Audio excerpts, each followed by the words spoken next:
This episode of Healthcare Uncut and Unfiltered is sponsored by Connect DME. Connect DME provides over 4,000 products to patients nationwide for below the Medicare allowable rate, which helps your self-funded plan or TPA control costs for your durable medical equipment spend. Connect DME's products range from walking boots and crutches to CPAP machines and diabetic supplies, all shipped directly to the patient's doorstep. They even provide sleep studies taken right in the patient's home. Visit Connect DME online at connectdme.com to find out how they can help your health plan save on medical equipment. That's Connect DME, CONNECT DME.com. Gentlemen, it's good to be back here at Healthcare Uncut and Unfiltered. I almost said unfiltered and uncut. Did you almost say it's been a hot minute? No, I wanted to really bad, and it was tough to refrain. But I'm glad to see your faces. I haven't seen you two in probably 2.5, 3 weeks now. At least it's been a hot minute. It's been a good amount of time since we've all gathered around the table, and I'm sure we've all got some really interesting anecdotes from our time away. And I tried to burn the house down at the house. Okay, that's always fun. Yeah. Brandon's saving people from choking, and Alex is just my wife broke her butt. So say that one more time. What did you say? She broke her butt. Okay, that's what I thought you said, but I still couldn't compute it. Actually, she hairline fractured her coccyx, as coccyx. Uncle Rico says. Coccyx, yeah. And then she actually broke in half her sacrum, which is the very end of your spine. Very sacred. Yeah, it's pretty painful and there's it's one of those nothing you can do about it. Wow. Yeah, well, I did administer the Heimlich twice in one week, this last week, to two different people in two different crazy circumstances. So I feel like that's like a hymen omen or something. Something's coming. The third one, you might win the lottery or something. Yeah, I'm thinking it's a good thing. I'm hoping. Yeah, I feel like it's positive. You saved 2 lives. Yeah, I'm saving. I could get a coin in the mail for your third one. I've never saved a life. I don't think. Special Heimlich coin. Yeah. Wear a special ring each time I save somebody. They're like national championship rings. Yeah, this was the Heimlich from. Anyway, the FBI's going to show Healthcare by Brandon Lovelace. Yeah, on my own plan. I could probably charge a monthly premium and just be around. You should send a bill. So next time we do this, we're gonna do it over food. Oh, we can. I got your back. Yeah, that's right. I'll feel really safe. Just chowing down on some bratwurst or. Yeah, I'm gonna eat really fast. That's right. Yeah, chew very little. You feel free to. I'm in the room. You're covered. Okay, you're covered. I trust you completely. So we're sitting in the living room the other night, and I'm watching World Baseball Classic, and Sam and I are just sitting there hanging out, and somebody comes by the front porch and goes, bam, bam, bam, on the window. I couldn't get a look at him because it was dark outside. And I get up slowly thinking, I don't have a gun or anything. Better be careful here. So I flip the lights on, and I open the door and look out, and my next-door neighbor, Stephanie, Andrew Patterson's wife, gotcha, comes running back out there, and she goes, we have a fire. And I go, I'll be damned, we got a fire. My front yard's got flames all the way out. I got a creosote retaining wall on fire, and all around the corner of my fence is on fire. I just burning a fire in the fireplace. Yeah, it was crazy. I don't know if I can put this out. I go, somebody call the fire department. And so I run around back in my socks and get a hose and crank it on and start putting everything out. And it goes out really easily. It wasn't a rager, but it was alarming. It was certainly an uncontrolled fire is scary. No matter what. No matter where it is. But what had happened is I was burning a hot fire. I love a good fireplace fire. And this house that we live in was built in 1974, and they have clean-out boxes on the outside. And that clean-out box was under old leaves and silt and dirt. And if it was a square, it was probably 3/4 of the way up the square. And I have it checked every year, and the fireplace guy never tells me that there's anything wrong. But it's really old and rusty, and the wind was howling. I mean, absolutely howling. And there's a segue. Put a pin there because I want to come back to the howling wind. But as we're burning this fire, apparently that box had fallen and some of the mortar had fallen in. And so it was howling just enough to get an ember or two out. And there were leaves the leaves had blown and swirled around there, and it just caught everything on ablaze. Wow. And the fire department shows up, and I mean, it was absolutely crazy. It was for about 20 minutes there. It was touch and go. I didn't know what was going to happen on this deal. Now At least it was outside. No, absolutely. I'm happy that no structures were damaged or destroyed. But as a sidebar to that, you guys went and rode on a big ship in the middle of the ocean, and you went skiing gently and wonderfully up and down the ski slope. You went your happy places. Right. I built a pergola in my backyard. I built a Sam's pergola that we ordered back in November, and it's been in our garage, and we finally got it up, except for the lag bolts that go in the cement.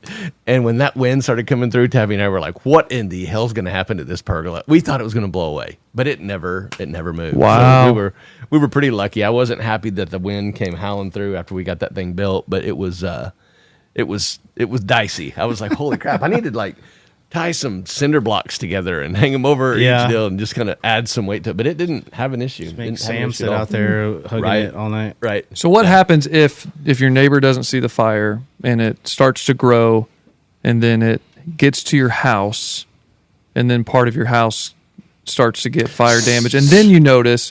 Well, after all of that, what's the system? Just for the sake of this podcast, even this is healthcare, but what is that process like when it comes to insurance on a house?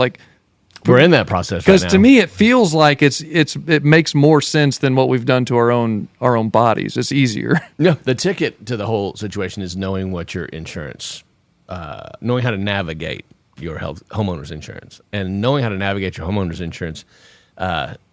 You can distill it down to what's your deductible. You know what your deductible is, and is what you've had, the damage you've had, worth less or more than your deductible.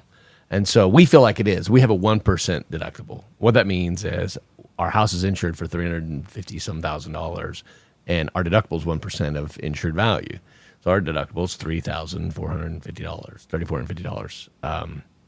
I think is that those aren't exact numbers, but I think it's what it is. So we have to go out there and make a list of everything we want fixed, write it down, and then have someone come and look at each one of those things and give us an estimate on what it would take to fix it. Add that estimate up, compare it to our $3,450 deductible, and let's say it's $10,000 to fix all that stuff.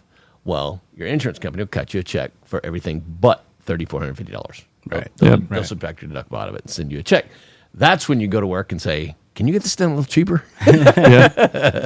Yeah. You try to narrow the cost down so that it doesn't cost you, or you keep some of the money. You try to make your, I don't know if that's insurance fraud. Yeah, that's not what you're doing. You're just saying that's what some people could do. Yes. That's the flaw in it to me. Yeah, exactly. The flaw in it to me is that's, and it happens on cars all the time. Hail damage. Yep. People get a check for their hail damage, and they're driving around with the hail damage. They never car. go get it fixed. They never do anything to it. So, Which that's not technically fraud. That's just now you have a broke car. It's your decision. You're Yeah, gonna lose money later. It's called not being a very good steward of your Yes. insurance money. If you want a nice looking car, and some people it's not important to them. But anyway, it was an eventful couple of weeks, 2 and 3 weeks since we've been together, and kind of glad to have a house standing.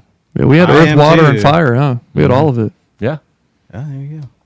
A fire, though, man. Can't imagine. Just everything you own burning. I know it's all just stuff, but man, that'd be devastating. Speaking of fire, I've made the full transition to the new gig, and I'm on fire. I'm on fire to build the business. Oh, this is like a proverbial fire. And This whole thing was This is like a fire in his soul. Khaleesi coming out of the fire. Dude, I love the Game of Thrones references. I absolutely love the Game of Thrones references. I wish I knew the names of the dragons and could say them like she does. Yeah. But it's been fun getting with Cody and Felicia and my crew over at the office in Tuttle, and we actually had a day where we went up to Enid, and I think we're selling a little 2Live plant up there, and Cody and I did a little bit of prospecting. It felt good to get back out and get in the mix and talk self-funding, talk the talk about why we're on here. Outside of the whiskey, we want to make sure that people understand the lay of the land, the how-tos. We've just to kind of recap. We've gone over what it is. We've gone over why we should do it. We've gone over how do you figure it out? Now we need to kind of, I think, talk about the tools surrounding self-funding. And I think that will, like I said earlier, catapult us into talking to some subject matter experts in some of these areas. And so to me, I don't know what you guys have on. I want you to take a minute before we jump into any of that and tell us your free market story. You said you had a free market story when you walked in. So yeah, it's kind of a little anecdote, but it's just funny how the free market can work. So I had a friend call me today or text me today and say, "Hey, my son needs an MRI. Do you guys do that?" "Yes, we do." I said, "What's going on?" He said, "Well," and we went over to the orthopedic group, and they said it's going to be 3 to 4 weeks before they can get him in to get an MRI. We don't want to wait that long. What's your cash price? So I texted him our cash price. It was $599. Does that stand for anybody listening that could get an MRI from you for Absolutely, $599? yes. Okay. So our prices are our prices, whether you're, It's a great price. or whatever. It's an amazing price for an MRI. So he says, "Yeah, let me talk it over with wife," and then he texts back, "Yeah, we'll do it." I said, "Okay, I just need the order faxed over. So, tell this orthopedic group to send it over." He says, "Okay." So I sent him the fax number. About 15 minutes later, he texts back and says, "Hey, they want to know what kind of MRI you had, because if it's too old, they'll just redo the image anyway, and they won't be able to use it." Which I can talk about that in a second, which is somewhat true, but really not, especially for a kid's arm MRI. But anyway, I said, no, we have a brand new MRI. It's actually newer than theirs. I know who they are. Ours is newer. So he, I text him that, and then about 20 minutes later, he said, "Hey, guess what? They have an immediate opening, and I'm on my way to take my son in today." So apparently, now I don't know this is what happened, but it seems like he found a competitor. He told the physician's office he was with, "I'm going somewhere else because they can get me in faster, and I'm willing to pay for that myself because you guys are too slow." And then they realized, "Oh, we don't want to lose that business. We better fit him in," and they did. So it's a little slice of free market where if you use competition of, the tools you have out there, you can even adjust your own plan, your own individual health spend by just going online and saying, "What's the cash price for, say, like Brandon tonsillectomy?" Mm-hmm. And you go to the facility your doctor wants to do this at and say, "Can you do it for this price?" And they'll match it a lot of the time.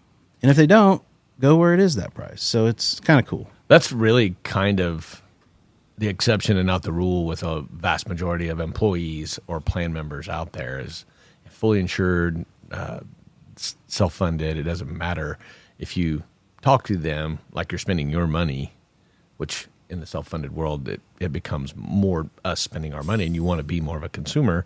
But if you talk to the providers in that fashion, there's leverage there. Sure. There's always leverage there. And so if there's not any message that we give anybody today, don't blindly accept the pricing and always ask the price. Well, that's the first step. Yeah. What is this? I mean, everybody has a deductible. And I think part of the problem with healthcare in the U.S. today is the way it's moved in the last 15 years, let's say, where more and more of the dollars spent have to come out of the patient's pocket. We talked about in a previous episode, that didn't really used to be the case. Like you went and got a job, it was pretty much 100% covered, or you had like a $500 deductible. Vanity Fair employee healthcare. Right, yeah. It was very low deductible, but they keep shifting more and more and more onto the patient, or in our world in terms, consumer, the customer. Mm-hmm. But what hasn't caught up with that is the customer understanding that. We were trained for so long that everything's just, quote, covered if you have insurance, because it used to be that way. Mm-hmm. It's not that way anymore, but I think consumers still have that mindset that, I have insurance, so it's covered.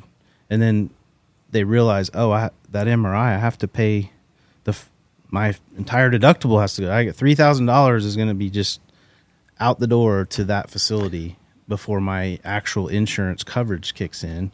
And that's kind of accepted because people realize that now, but we've got to get them to the point of, but you can ask the price before you get the service, and you can call you can get online now. It's very easy.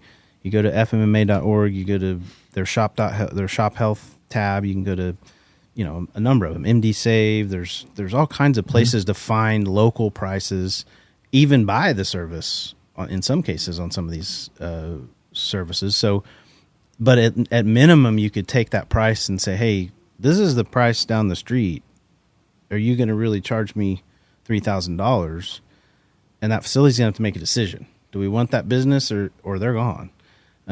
But consumers got to figure out that they can do that. Yeah, I want to create a little snippet for us to use as a marketing piece for our podcast here. And what I hope you as an employer hear from this podcast today is I don't care if you're self-funded or fully insured, tell your employees when they go to the doctor and there's a service being rendered, ask them how much this would cost me if I were paying cash. Just ask that question and get that answer. If they won't give you that answer, leave the facility. But if they'll give you a cash price right then and there, you know that you have leverage and negotiating power. You're not stuck with just what the PPO discount is and what the plan setup is. You could potentially not have to meet your $3,400 or $3,000 deductible and pay $500 for the MRI out of your pocket and not have to worry about it. But teach your employees to ask, what's the cash price for this service? I just think that's a valuable statement. Well, we get patients all the time that they just call our facility and ask us what our price is, and their story is, my doctor's ordered this, and I went down to down the hall at the hospital and asked them how much it was going to be, and they were like, well, it's at least going to be your deductible. Looks like you haven't met it. It's $1,500. Funny how they know that, right? And so they ask us, what's your price? And so for them, obviously it's cheaper. They're going to have to pay out of pocket anyway, and then we give them the right paperwork and tools to turn that into their insurance so that it does actually get credited towards their deductible. I mean, they have to do a little extra legwork on their own because we're not going to file it. But at the end of the day, they save $1,000, and those smart consumers of healthcare are out there. It's just, really, we need to get the word out that everybody needs to be doing it. Yeah, absolutely. The ticket about the vast majority of most groups that shift from a fully insured plan to a self-funded plan, and one of the biggest tipping points is education. How do I tell my employees how to approach healthcare? And the truth is, you don't tell them to approach it a whole lot different. You tell them to know what their deductibles are. You tell them to know where their doctor is and know their doctor's phone number and go see their doctor. Let their doctor keep them in a cost savings corridor, which we'll go over the arrows in the quiver of self-funding here in just a few minutes. But and you just teach them how to navigate it. You oversimplify it for them. And I think in the self-funding space, there's so much fear surrounding reverb or disruption or noise as it relates to changing from a fully insured to a self-funded plan. So many employers are scared that their employees are going to get upset. Well, Alex, you and I have had this conversation many, many times. What are they going to do when you move? This is the new way. We're going to continue to pay your paycheck, but we're changing the way the healthcare delivery is going to happen because, well, the way that cost of healthcare is and the cost and the wages are, it's not sustainable. And so we've got to do something different. Then if you explain it to them that way, then they're all ears. They listen. They're not going anywhere. Alex always says, what are they going to do? Quit? I mean, honestly, I've looked employers in the eye and asked them that. I get the fear, but I feel like it's a little irrational, Mm-hmm. And this is kind of the spiel I give them is sort of like it's just put it back on them and ask them, like, is there any other product or service that this company buys that you allow your employees to choose opposite of that or different than that? You can go down the list from office supplies to a phone system to credit card processing terminals to whatever you've chosen for your business. Mm-hmm. Your employee doesn't come in the next day and say, yeah, I'm not going to use our Staples contract that you just negotiated. I like Office Depot. My buddy works down there. So I'm going to go down there. I know it's more expensive, but I like that better. As a business owner, you'd be like, I don't care if you like that better. if you shop there, it's out of your pocket. Absolutely. Have a nice day. Good luck. You know, you can work here, and if you want to go buy me paper and pay for it yourself, I'd love that. That saves me money, you know, but I'm not paying for it because I negotiated this rate over here. Yep. And why would you treat the most expensive piece of your business, typically, at least it's in the top, 5 after payroll, and maybe you have a building and something else more expensive, but it's up there, whatever you're paying for healthcare for your employees. Why would you treat it any differently than anything else you negotiate and fight for to save money? And I think it is that fear of healthcare's personal, of course. Mm-hmm. You don't want to dig in your employee's business, and you don't want to force them to go somewhere. That seems kind of gross, But if you just flip the script a little and say, this is the best thing. I'm the best employer ever. I've put together the top physicians in town, the top imaging centers, the top surgeons, and you can go see any of them for free, and I'll cover it. No money out of your pocket. Are they going to argue about, oh, no, I like my surgeon, or I like my... If they do, say, that's fine, you can use... But you're going to pay more out of your pocket if you use that than... You're going to pay out of network numbers. Yeah, and that's fine. Choice is great, and I think some people will, choose to pay more to keep a relationship of a physician or whatever, and that's fine. The other thing you can do, which if you're an employer, and let's say it's you. Let's say you want this plan really bad, but you've got this doctor that you just love. He's been your doctor, your family's doctor, your parents' doctor. You've known him for 40 years. He's awesome. Let us call him and see if he'll take a direct rate. And more than likely, they will, because providers love this stuff because they don't have to file a claim. They just send a bill and we pay it. Their AR changes drastically whenever they embrace the whole free market principles. There's just a way to solve all of it. But this irrational fear that your employees are going to be so upset, if you change their health care, I think at this point in this country is sort of silly, because healthcare has changed dramatically. And it's changing for still. Patients, for employees. They're paying so much out of pocket now. I get it. 10 years ago, if you had a low deductible plan and you were covering everything for them, and you're like, hey, we're going to switch this up and you can only see this, I get that. That's not where we are now. We're at a point in this country where there's so much money being hemorrhaged.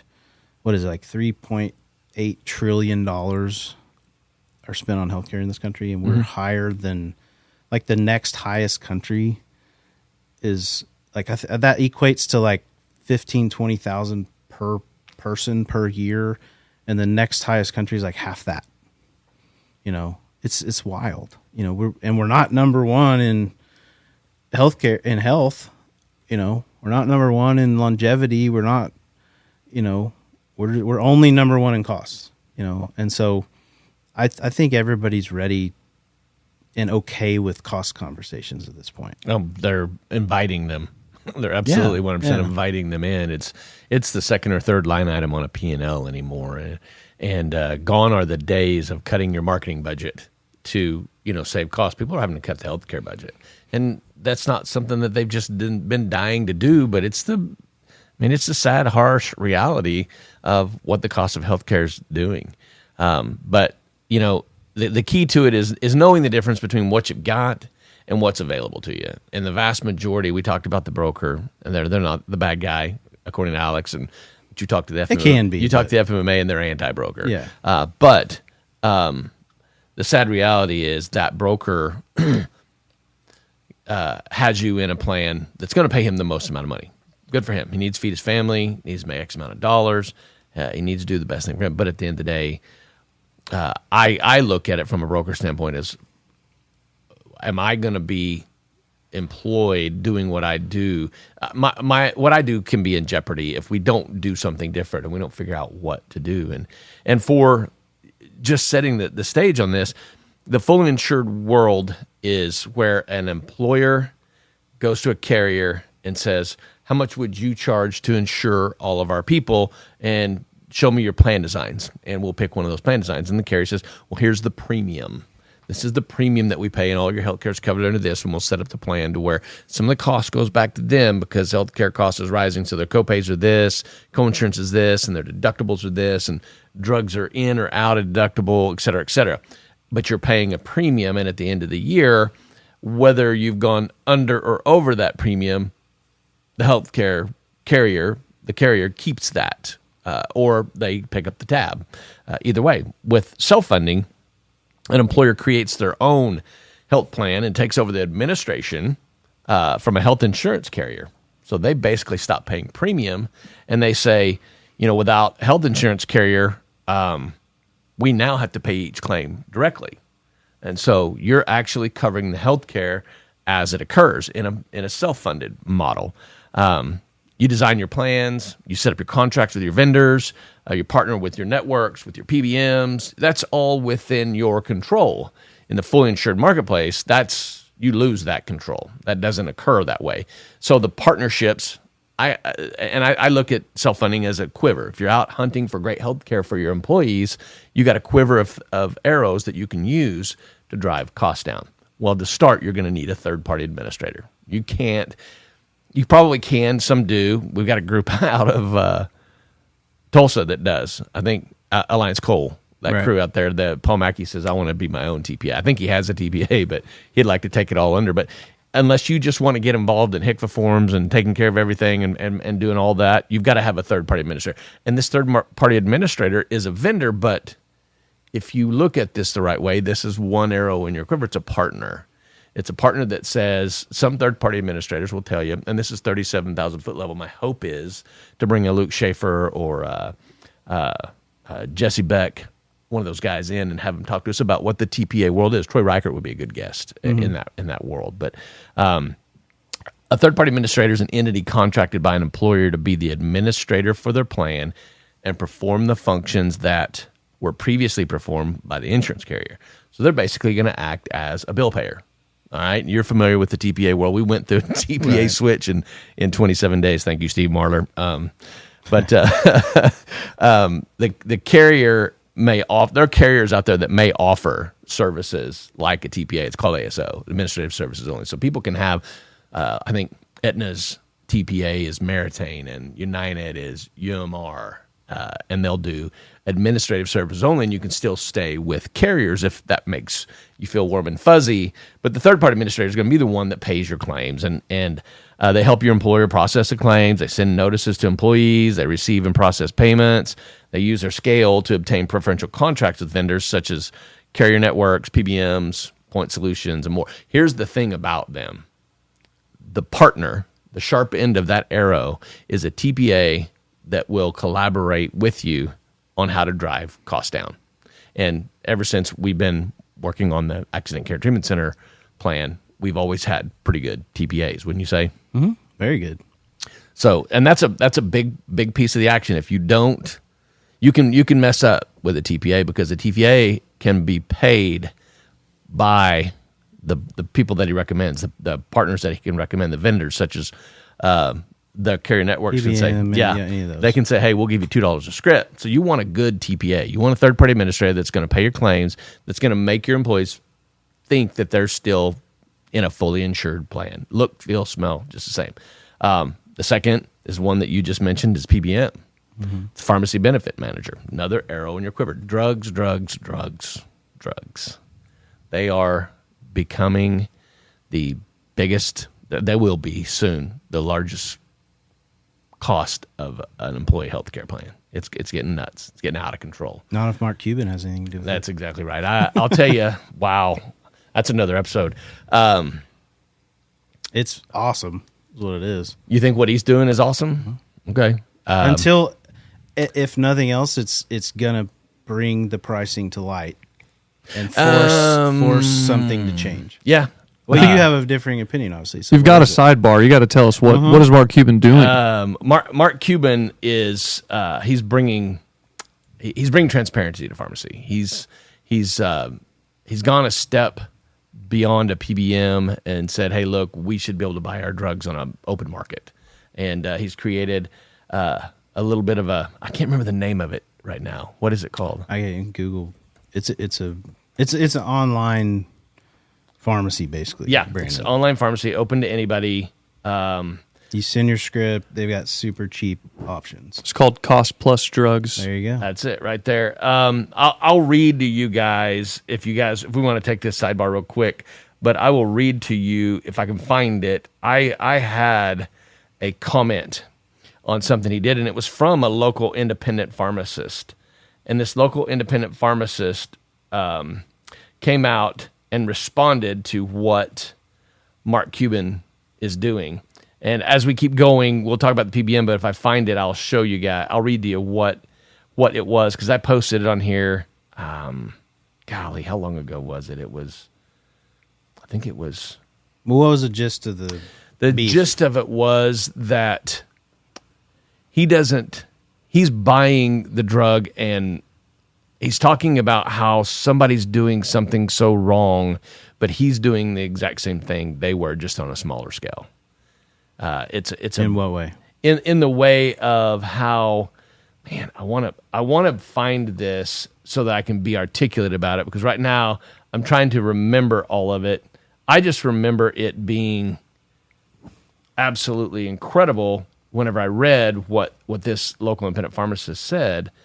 Let's see where. I mean, it doesn't surprise me, because pharmacy is such a complicated, convoluted thing. And I don't want to die on the local independent pharmacy hill. I respect these guys. On Main Street America in Okeen, Oklahoma, the local independent pharmacist is highly invaluable when there's not a 24-hour, Walgreens or CVS or something around. But the kind of got my train of thought off now. I'm trying to find that deal. Well, let me read this to you. The bad, there's an article here that talks about the good, the bad, and the missed opportunity. And the good is everything you guys have talked about. But the bad says, although some independent pharmacy owners are grateful for the publicity that's shining on unfair PBM practices, many still worry about the impact that this shiny new online pharmacy will have on their business, their patients, and their communities. The promise of steep discounts over retail prices without regard for the services and prices that many independent pharmacies can provide has many pharmacists hunkering down for another rocky season. What does that mean to anybody?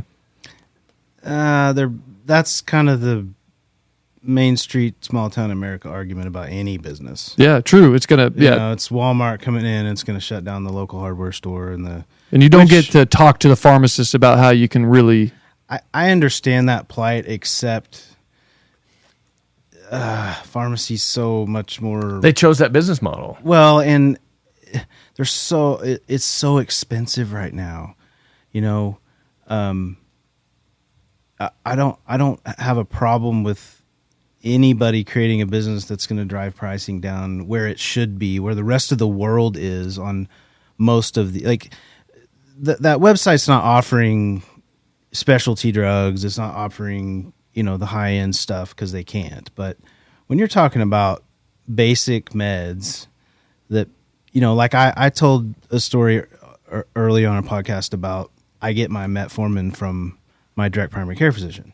Mm-hmm. And it's literally like $3 for 30 pills. It's that's what Mark Cuban is doing online. He's just direct sourcing the med and cost plus. He's marking it up a plus, whatever that is. I'm sure it's transparent. It's 10% or $10, or I don't know how he's doing it, but that's what he's doing. The local independent pharmacy can do all the things that website can't, whether they're a compounding pharmacy or whether they're, and at the end of the day, some people do need to and like to and will seek out their local pharmacist because they want to talk to them and they want to understand and they, and I think that's where the kind of maybe the misunderstanding is, I think, through those cons is you're not getting complicated meds through costplusdrugs.com. Yeah, I just checked it out. There's not many crazy medicines on there. Yeah. It doesn't mean they won't expand to that, but certain meds you're going to have to talk to a pharmacist. Maybe they'll create a Zoom call version or whatever. You can do it all online. That's fine. People like to do that. That's the other side of it too. Some people don't like to get in their car and drive to the pharmacy and wait. And, they'd rather click on their computer and do a face-to-face meeting with a pharmacist and get their meds and they're shipped to their house in 2 days. So I get that side too, but the cost associated with PBM. So back to the Quivers, it is important no matter what you do to take a close look and have control over the PBM you use. Yeah, correct? the drug spend is crazy. You want a good partner in the PBM space that, and one way you can tell a good partner is how thick is their PBM contract. How many pages is their PBM contract? And if I read an Optum contract one time that was like 175 pages or 200 pages, I can't remember the exact number.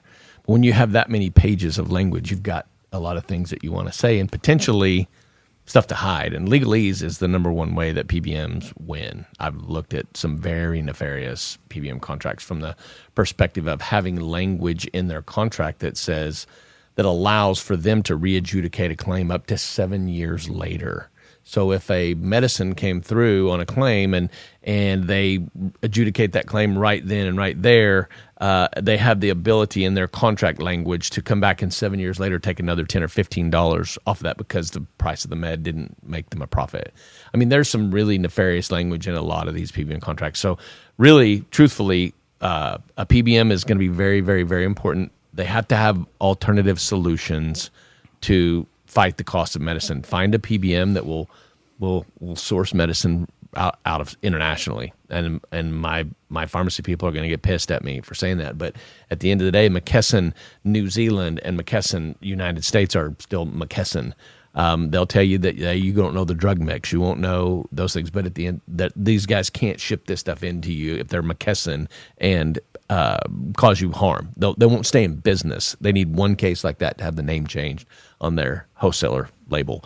But find a PBM partner. And there's more to that. We'll get into the PBM. We may do an episode or two on the PBM space. Well, I'm gonna jump in real quick about PBMs from an employer perspective and an employee user of a plan. I think the thing that I've found is the most differentiating of PBM is which one truly has good customer service. And I mean that from if I'm the person needing the meds and there's something wrong, everybody's probably been at the pharmacy and the pharmacist doesn't have it ready because it's not approved or something. I mean it from that perspective where the PBM is available and ready to jump in and fix those problems. But I also mean it from an employee health, whatever you would call that, a pharmaceutical health management perspective. Mm-hmm. They all have little spreadsheets that say, we're going to not approve this drug unless you try that drug first. We're not going to approve this drug until you do this, that, and that, and you jump through the hoops, and then we might approve it, we might not, blah, blah, blah.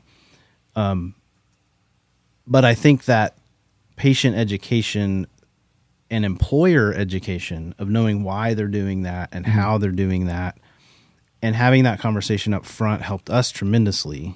When we changed PBMs, I had this conversation with the rep about there are certain people we've already done this for. We've jumped through those hoops. I've made 1 million phone calls. Mark's made 1 million phone calls. We're changing. What we don't want to have happen is that same process to have to start over because you're now the one saying you have to try this before that when we've already done that. It's proven. We're telling you that up front, so don't make them do that. Let's grandfather some people in on where they're at. Let's don't start the step therapy process. Well, that's what I dealt with exactly, and Mark helped me a ton. We both did. Mark and Alex both. We switched. I was under that company at that time, and I think it was what medicine? It was some Vyvanse. It was Vyvanse. Yeah, my wife was taking Vyvanse, and she went to fill expensive. it. And it's so expensive.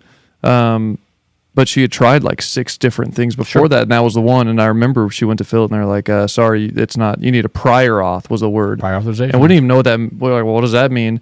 And we just called. And you guys, you basically told me that they're like, "Listen, we just changed. There's a list of things that you have to try first." And I was like, "Oh, okay. Well, let me see if she's willing to." And you're like, "No, that's not what I'm telling you. I'm telling you we're going to call him and get him fixed." So give me. And I think it was literally 22 minutes later. the pharmacy called and was like, hey, you're good to come pick it up, which is funny because it's also kind of this whole circle with this Mark Cuban thing, because now I for a bit, just for a sliver, we didn't have insurance at all, just real recently. And she went to go fill, some of these prescriptions that were expensive. And now there's more options with like this Good RX. I'm sure we could even look into this Mark Cuban thing, but they say that you get the best prices on 90-day supplies. And we're like, okay, so you look at the prices on, and it's crazy. It's like it's like $20 for 30 or $30 for 90. And you're like, well, we should do that. But none of the doctors will write 90-day. So it's almost like it seems like that's their marketing. None of my wife's doctors will write 90-day at this point. So, which I don't know why, but I think some of the medicines require a check back in. Must be, and there's something we need to see how things are going. We need to see what the results are. But it's knowledge. That's all it is. It's like I went to the pharmacy and tried to pick up medicine, unsuspecting, and stuff happens, and then you're hot. You're like, what is happening right now? But now I know how it works, and it's like, okay, because it happened on another medicine another time, and I was like, hey, I think we need to get a prior auth. Let me know if we need to go through anything. And you're like, I got you. Let me figure it out. I mean, like it really is knowledge based. What's interesting to me about that story is, the Good RX, or really with drugs like specialty drugs, the pharmaceutical company will give you the deal. They'll give you the coupon. Yeah, they will. You can't get the coupon if you're charging your insurance. But as soon as they hear, oh, no, we don't have insurance, like, oh, don't worry. We'll put you on our program from the pharmaceutical company that makes the drug. They're willing to take less for you, cash out of pocket. It's called Shriner Cares. Than they would if you had insurance. They're going to charge you more. That's part of what we're talking about here. That's messed up. Why isn't your price your price? I don't know why they do that. I assume it's probably because they want you to take that medicine, and then now you have to be on it. And then now when you do finally get insurance, they know eventually, because in this country you're supposedly required to carry insurance. Yeah. They're going to be billing the higher price. But they're like, well, no, we'll subsidize it for now. It was so easy, guys. There was a pocket of life where we had zero insurance and everybody bended over backwards. It was like, for real? Like, we got a Shriner's Care car. We got all this stuff. It's crazy. Remember what I told you about what I want everyone to remember from this podcast. Create a soundbite with this. Always ask, what's the cash price? Do it with drugs. Do it with meds, too. Oftentimes, unless you ask, there's language written in PBM contracts that tells the pharmacist they can't tell you what the cash price is, even if it's cheaper. And so that's why a PBM is hugely important. I just pulled up real quickly because we're talking about PBM, and I want to oversimplify this just a little bit. And I thought, man, I'm going to go to Self-Funding for Dummies. It's what it really is, and it's truly the book, Self-Funding for Dummies. It's amazing. And they said, I want to read what they say. What they say about PBMs, and it goes to what you were just saying. Why can't my price just be my price? But listen to what it says. It says the pharmacy benefit manager is a contracted organization that sources and manages prescription drugs for a self-funded plan and its employees. Pretty simple. When an employee goes to the pharmacist to fill a script, the price that is paid between them and the employer is based on the negotiated rate for that drug from the PBM. So you have a formulary. The PBM says this is the price of the drug. It's usually average wholesale price plus. Here's where it gets funny. PBMs are a middleman between drug manufacturers and the public. So they have a variety of business structures. Thousands of business structures. It's funny. It says these can create value and savings for employers and employees, or they may create extra and unnecessary costs based on their business practices. Yep. I mean, that's where we're at. This is PBM for Dummies. It says a TPA and benefits consultant work together to make sure a self-funded organization is working with a quality PBM based on their unique needs. And so to kind of put a cap on the whole PBM piece of this, to sharpen that quiver in your arrow in your quiver, you want a PBM that has good alternate funding practices. We'll break down alternate funding in another episode. We can spend a lot of time on that. You want a PBM that is nimble. What I mean by nimble is Brandon went to the doctor. Emily needed her Vyvanse. She'd gone through all the processes to get approved to take Vyvanse, and it was working. And unsuspectingly, we changed PBMs. he needs to go back. He just goes in and thinks everything's going to still be the same. Well, the new PBM has new practices in place for all of the plan members. But we wrote out a grandfather list. Our PBM allowed us to put names of people on a list that were allowed to be grandfathered. His name was on that list. We called the pharmacy. Oh, no, we called the PBM. The PBM called the pharmacy and said, no, they're grandfathered. They can have that for 90 days. After 90 days, they will be lettered that they have to go through the process again. Or, which is what we ended up doing, calling them up and saying, we're going to process an override for the rest of the year. They don't have to worry about that situation. If you were with one of the big three, that doesn't happen. You can't get a hold of anybody to make those changes, to pull those levers. That's what you want with your PBM. You want a nimble PBM that understands the human factor with this. Brandon's standing at the counter. They're telling him, no, crap, I can't get my medicine from my wife. Take that away. You need to take that experience completely away. He needs to know he's got someone he can talk to in the PBM and be able to go get the problem resolved in what I hope for you was in a very efficient manner. Yeah. No, I had no issues other than not being able to get the medicine, and I was super impressed with how quick it was solved. And I think it just goes to show the team you put around yourself, or the people that are on your side are important. And Mark Cuban's website isn't necessarily going to be, I don't have anyone to call there, Yeah. You're over there researching it right now, aren't you? Well, no, I mean, not necessarily. I'm actually thinking about the fact that Vyvanse this has been a long, I don't even know if Emily takes Vyvanse anymore. It's so funny. But I know what it costs. I know everything about it, and I don't even take the medicine. And like you alluded to earlier, I was on a cruise ship last week. We were on a boat, and we jumped off in Mexico and walked around for a couple hours, and there's pharmacies everywhere. Mm-hmm. And you just walk in and say, I want this medicine, and supposedly they can give it to you. I don't really know how it works, but I was just curious. I was like, hey, what's your Vyvanse cost here? And it's, it's like 40%, 50% cheaper than I'd ever heard it here, even with insurance or without. It was a wild thing, but I think it just goes to show that we're in a zoo. It's just a chaos of I just want what's fair, and I know that there's people who are trying to protect who might abuse these substances if they're readily available to anybody and everybody. But at the same time, something has got to give soon. And I think you see people like Mark Cuban understanding that, and you two understanding that. And it's find another Quiver. I mean, you're not going to say this, but this is from what I'm gathering from you two, is find people that have integrity that you can trust, that will listen to you when you have questions that you feel so dumb asking, because that's been my story, and I've had you two to constantly lean on these crazy health journeys. So yeah, absolutely. The one thing you need to know about the Mexican pharmacy and the Vyvanse down there is it's actually made with the spinal fluid from sharks. Okay. Yeah. They make all, yeah. You serious, Clark? I was like, hey, listen, we're at 48 minutes. I don't know if I can dissect this in 10 minutes. Wow. Wow. Are we really 48 minutes in? I love it. I think it's awesome because it means there's just a lot on this iceberg. Well, and I was going to add to, it just ties into people you trust. The other big piece with a PBM for me, and really it's more to my broker, is you pointed at me. Tell me how, and I didn't ask this the first time, it was told to me, so now I know to ask it. So everyone out there, write this down as another question to ask your broker. How are they getting paid? They get, we've touched on it earlier in a previous podcast about the 20, 30, 40, 100 different ways PBMs get paid. But there's some big ones like rebates. Mm-hmm. So I know when we first talked PBMs, they basically were very transparent about, we're going to give you your rebates, all 100% of them. We're going to give them back. Now, whether that happened or not, I don't know how to check that. Did they hold their fingers up? But it sure 100%. Felt good to be told, we don't keep the rebates. We pass those on as savings to you. We don't do this. We don't do that. This is how we get paid.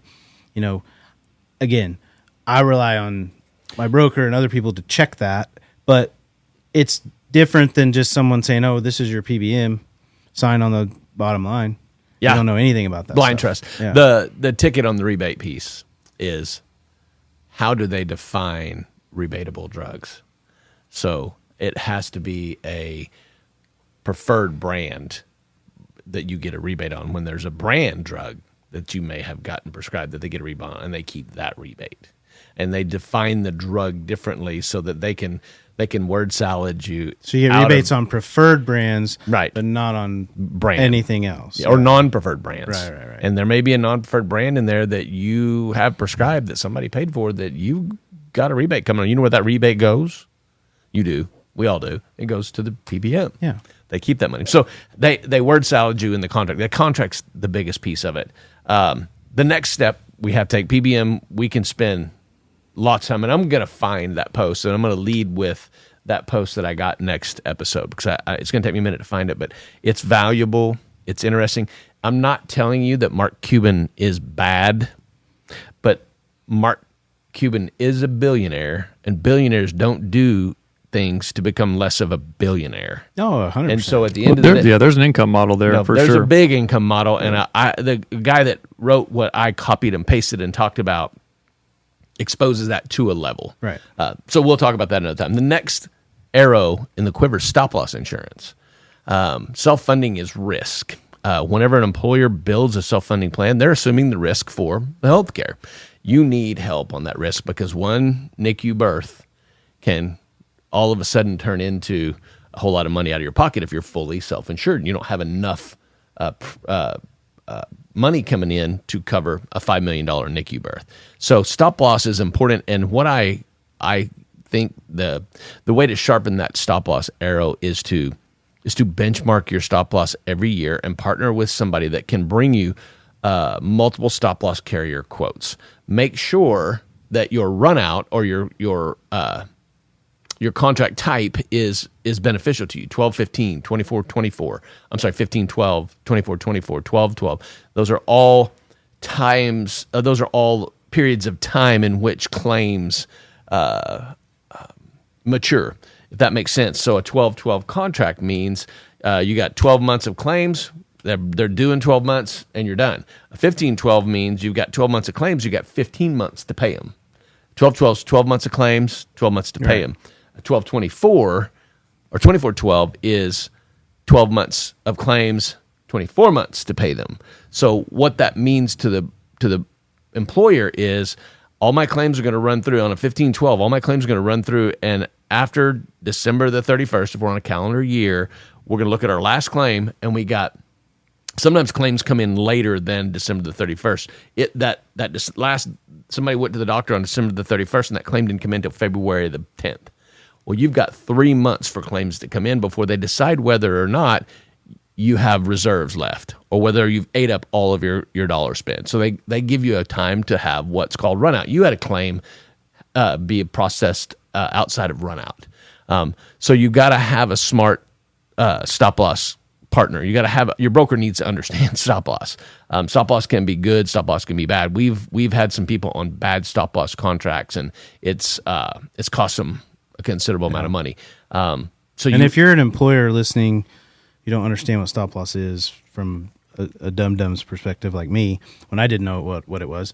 But think of it's your business's insurance policy. Mm-hmm. And you're going to choose the level of risk that you want to take. And you do that through the run out period. You do that but also through a deductible for you, meaning you choose $20,000, $25,000, $30,000, $35,000, meaning I'm going to pay the first $25,000 of any one of my employees' claims. Specific. Yeah. Spec. So anything under that spec, I'm on the hook for as the business owner. But that's figured into your max right. expected spend. Right. That's all figured in there, and all the money you get from your employees adds up to that. So basically what it is, and what you're saying, and let me put it in a little different phrasing, it's insurance protection for the employer against large claims. Right. It's really what it amounts to. Employers pay the claims of their employees up to a certain attachment point, up to a certain point known as an attachment point.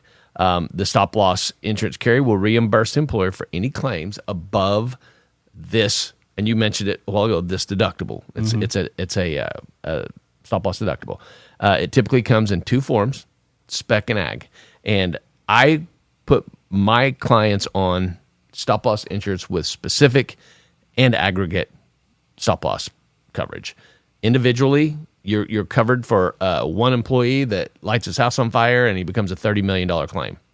You're also covered for a bad year across the employee base. And so what a spec attachment point would be like $50,000.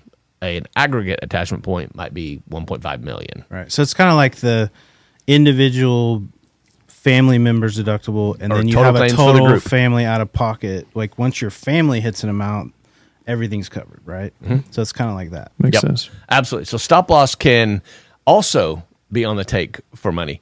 Find out how your stop loss people are getting paid. Figure that out, because a PBM can go to a stop loss guy and say, we'll give you $1 script if you'll make sure that we're included in this quote whenever they do quote. So stop loss is another one. My next one is network. My next arrow in the quiver is network. Who do you utilize to price your claims, and how are they covered? Healthcare Highways locally is a network that we absolutely love. I am becoming a big fan of reference-based pricing, which allows you to eliminate a network. We can get into a lot of those things on another time, but you've got to know strategically what you're doing network-wise, and there's a lot of them out there. PHCS, First Health, you can price these networks, and they all have a rental fee. A network will charge you a rental fee, and give you what they do. The network is this: it's a list of providers and negotiated rates and contracts that allow employees to go see doctors and receive healthcare services at set prices. Right. And so you want that network wrap, so you have your employees able to go see who they want to see. And they're typically large, cover hospitals, primary care, OBG, like all of it. Yep.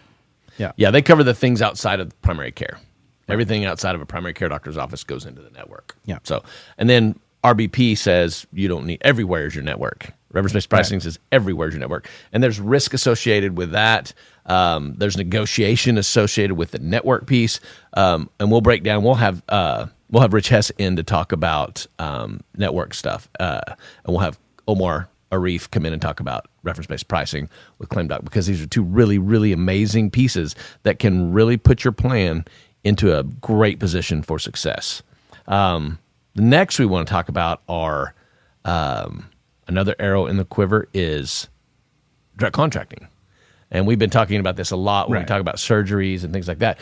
While there are direct contracts, there are also point solutions. Now, point solution to me is a group that comes in and they want to take care of one thing for you. They want to take care of your EAP. They want to do telehealth for you. They're a chronic kidney disease resource or something along those lines. So there are point solutions that can be absolutely huge cost containment values to you, and even like single case agreement type stuff. But if you've got a good direct contractor, point solutions are oftentimes a part of what they bring to the table. So there's some notes to compare as it relates to the things that you want to bring in as opposed to what a direct contractor will bring to you. We know who we're having on as a guest whenever we talk about direct contracting. Direct contracting is someone in the medical field. In my opinion, they need to be in the medical field, i.e. Tracy Krieger, nurse, that has formed relationships and negotiated pricing for providers all around your area so that my employers and employees can have access to those providers at predetermined prices, at predetermined whether percentage of Medicare or just flat rate prices. You gave Tracy pricing for imaging, and you gave her a list of CPT codes, and these are the CPT codes you could use, and send your people here. And when you have, as an employer, a direct contracting bolt-on or a direct contracting solution built into your plan, your employees get to access care for $0 out of pocket. The cost savings is so significant that they can access this care with no money out of their pocket, and the employer saves tons of money, lots of money. So the direct contracting piece is going to be fun to talk about whenever we get her in here, because it to me can be the secret sauce too. Well, it really is, because you could self-insure and you could shore up some expenses, but then it's like, I'm going to do this and I'm responsible for all these claims now. I'm paying directly my healthcare bills for my employees. What's the next logical thought? How do I pay less for this same exact bill? And that's what direct contracting is. It's saying you're already paying So in my case, I'm running an imaging center, but we have PT and pain management and other things. But it's saying I'm already paying for that MRI. How do I pay less for that? And that's the direct contract. If you're just self-insuring, you have full control over your cost, and you will know what you're spending, and that's a good thing to know. But Absolutely. I think for everybody, the next budgetable. The next step is, how do I spend less? But give my employees more, and that's where direct contracting really shines, because it is more for less. Spot on. We'll get Tracy on here to talk a little bit more about that. I know we're eating up a ton of time. I've got 2 more arrows in the quiver, and then we've got a bottle of whiskey to get into. I'm so excited about this bottle. Well, let's bust out 2 more arrows quick. And 2 arrows. There are, I think, bundled services falls under the direct contract piece if the direct contractor is worth their salt. Bundled services will come in there, and what that means is it's a surgery, and everything's included in the price of the surgery. You don't have anesthesia bills later. You don't have any of that kind of thing. So bundled services, to me, falls right in the direct contract piece. There's telemedicine, and there's direct primary care. And I think COVID has really upped the value of telemedicine because we've figured out that we can work remote. A lot of employers out there figured out they can work remote. And with that realization, telemedicine has become unbelievably valuable. And the reason it's so valuable to a self-funded plan is because if you've got the right telemedicine provider and your arrow's sharp on this piece, you're going to get care without it generating a claim. And the one way to manage a self-funded plan is to do what? Consume health care without generating a claim. And so telemedicine is absolutely huge, and I've got a good telemedicine provider that we want to talk to. Lastly, the last arrow is direct primary care. If you can bolt on direct primary care, or you can create a direct primary care solution, Duple is the one that I use. They've got an aggregation of direct primary care docs that we can bolt on, and employers can just go pick a doc. Everything that occurs in a direct primary care doctor's office doesn't become a claim. And about 80% of what you would have done for you in a healthcare setting can be done in that doctor's office. And it is it's the rudder of this healthcare plan, of your self-funded healthcare plan. The direct contract's a secret sauce, but the DPC is absolutely 100% the rudder. Right. So I would agree. I would just call it primary care, though, meaning that you control. Sure. So that can come in the form of, if you're a super large company, integrated, you're going to have your own clinic in your building, or you might have 3 or 4 across, 3 or 4 states, because you're that big of a company. So that's the top tier, all the way down to maybe an offsite clinic that employees can use that you've negotiated a rate with, just like a direct primary care, or certainly direct primary care. There's even a very cool new service that is a mobile dock in a box that you could contract for X once a week, once a month, twice a month, and they'll roll up a DPC into your parking lot and see your employees. Wellness checks, any kind of check, but any visit. You're kind of doing a little spot for Richie right now, aren't you? Well, I wasn't going to name it yet because it's sitting in his driveway, but it's a cool service because it's almost, as he called it, the poor man's, corporate clinic. You can't afford to pay, for a full clinic every month if you're a smaller employer, but you might be able to pay for a couple times a month for a doc to show up to your employees and see them. Which I think is really cool. But we'll talk about more about that later. But the direct primary care piece. Primary care is certainly the start and the foundation of controlling cost. Absolutely, and I think those are, if you take anything away from this, take away from this the idea that there are a lot of tools, there are a lot of weapons in the warfare against high healthcare prices, and these are the way to start looking at them now. You don't have to employ every single one of these to have a good self-funded plan, but you are going to need a framework of what we've talked about here today. And as you get familiar with what these pieces are, what these arrows are in the quiver, we hope it generates questions. We hope it generates thoughts. We're going to start having. We've actually got our podcast up on Spotify. I'm going to start posting it up on LinkedIn. If you're listening and you hear, we want you to fire your questions off at us. Let us know what you're thinking. Let us know. Yeah, if you got a topic you want to talk about, if you got a question, if you got a beef about something we said and we were wrong, probably were on a few things. Absolutely. Let us know for sure. Absolutely. So we're excited to say that we are getting up on the social media piece of things. We're going to have we're on Instagram. We're on Facebook. Do we have a Twitter account yet? Because I need a Twitter account. We do not have Twitter yet. We don't have YouTube yet. Twitter and YouTube to come. But maybe by the time this comes out, we will. So we got the MySpace. MySpace is going. Live Journal. Tinder. Zynga. Tinder's up. Oh yeah, check out for real. Good look. Check out our Tinder profile. Grindr. We decided against Grindr. We did. I thought it was seasoning. Honestly, I was way wrong. Yeah. I went to sign up for it and needed a whole bunch of credit cards and stuff. So segue to the whiskey. Yeah, what'd you bring us today? I brought us a really good bottle. I was at the Bourbon Trail here not long ago, and the second stop on our trip on the Bourbon Trail was a distillery in downtown Louisville called Peerless, and I didn't know a ton about Peerless, but we stopped in there. We didn't actually get the tour, but we did buy a tasting. If you ever go to Peerless, ask for Gwen and have her do your tasting. Gwen's amazing. Gwen pulled the stopper out. I won't get her in trouble, but she pulled the governor off of the bottle and just started pouring us some whiskeys. So we had a pretty good tasting. They've got a really good double oaked that won awards. It won a lot of awards. But two things I'll tell you about this bottle. One, this is a store pick. A store pick means a liquor store went to a distillery and picked a barrel. And only the whiskey from that barrel went into these bottles. Typically, with their single barrel, their small batch, it's blended. They blend all their barrels and bottle up a bunch of bottles. But this was one single barrel. There's not another barrel out like this. This is pretty unique to itself. They name them. It's Beady-Eyed Bald Boy. Beady-Eyed Bald Boy. Beady-Eyed That's the barrel name? That's what they named their That's a lot of barrel. bees. And it's out of a store in Tulsa, and I don't even remember the name of it. I think it may be Park Hill. I think it's on there. Yeah, it's Park Hill South, Park Hill North, I think, is where I ended up getting this. But I really enjoyed the Peerless experience, really enjoyed the whiskey, so I'm kind of really excited to taste this. The one thing I will tell you that they told us, I can't verify because I haven't seen the invoices, but if you put this up against any other bourbon bottle out of Kentucky and you dump all the spirit out of it and you just set these empty bottles side by side, that's the most expensive bottle in Kentucky.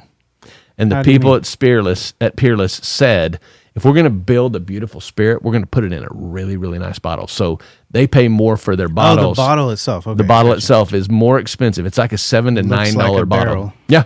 Or a still. Yeah, I'm not sure which it's a great pour. We're going to have a great sip.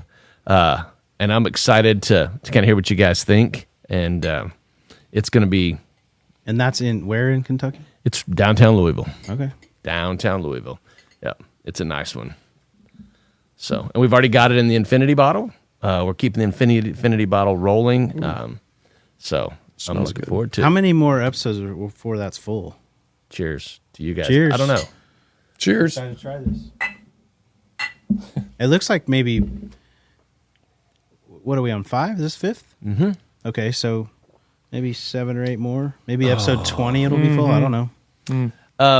The key to the infinity bottle is to not fill it up.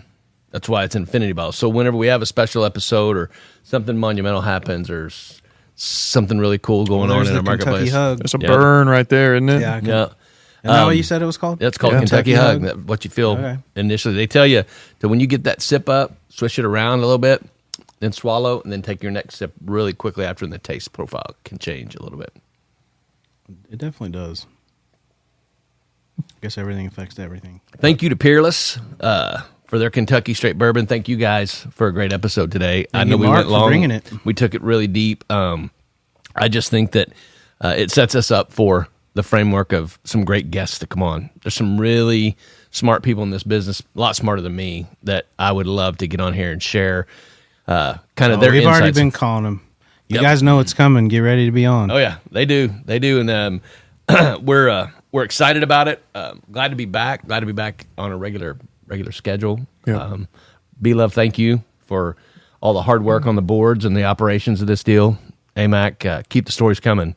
You're out there in the free market dealing with it every day, so all those anecdotes are absolutely vital and absolutely huge to the success of healthcare uncut and unfiltered. I love it. I feel like we should start saying, like, I don't know why people say this. Does it make you money? Like, you need to like and subscribe. Please subscribe. It does help more than people know. What does that do? Like, it probably at least it's visibility. We're not worried about money, folks. Just so you know, we're just yeah. here to make money.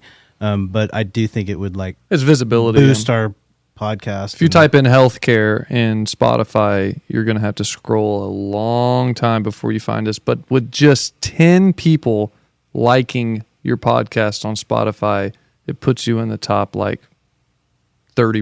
of everything. There's 4 of us right here. Oh, and we're going to throw 3 a of us. huge party when we get 1,000 followers, and you're all invited. We're going to throw it here at Oak Gar in Moore, Oklahoma. Let's do it. Yep. That'd be fun. Yep. There'll be whiskey poured for everyone. Guys, we've enjoyed our day today. This is Healthcare Uncut, Unfiltered. Until next time, cheers. Bye-bye.